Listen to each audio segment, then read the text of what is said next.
କହିଲେ ସାଙ୍ଗମାନେ ଏଇ ଫଳଟିର ନାଁ କଣ? କଣ କଣ ଜାଣିଛନ୍ତି କି? ଏ ଫଳଟିର ନାଁ ହେଉଛି କଇଥ। କଇଥ ଆଚାର। ଆପଣ କେବେ କଇଥ ଆଚାର ଖାଇଛନ୍ତି କି? କମେଣ୍ଟରେ ନିହାତି କହିବେ। କଇଥ ଆଚାର ହବ ପୁଣି ଭୂଷଙ୍ଗ ପତ୍ର ନ ଆସିବ? ଭୂଷଙ୍ଗ ପତ୍ରକୁ ଧରିକି ଟିକେ ଷ୍ଟାଇଲ ମରାଗଲା।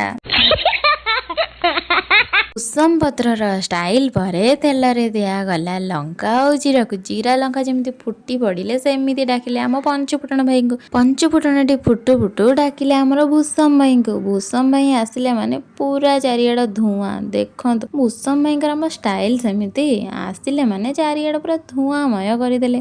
ଭୂଷମ ଭାଇଙ୍କର କିନ୍ତୁ ଷ୍ଟାଇଲ କହିଲେ ନ ସରେ। ତାଙ୍କ ଷ୍ଟାଇଲ ସରିବାର ଜମା ନାଁ ହିଁ ଧରୁନି। ତାଙ୍କ ଷ୍ଟାଇଲ ସରୁ ସରୁ ଆସିଗଲେ ଆମର ଲଙ୍କା ଭାଇ। ଲଙ୍କା ଗୁଣ୍ଡଟି ପଡ଼ିବା ମାତ୍ରେ ଡକା ଯାଇଥିଲା ଆମ କଇଥ ଭାଇଙ୍କୁ, କିନ୍ତୁ କଇଥ ଭାଇ ଜମାରୁ ଖସୁ ନଥିଲେ କରେଇକୁ। କାହିଁକି ନା ତେଲରେ ତାଙ୍କୁ ବି କଳା କରିକି ଭାଜିଦେବେ କାଳେ, ସେଥିପାଇଁ ତାଙ୍କୁ ଭାଇ ଲାଗୁଥିଲା ଭାରି ଡର।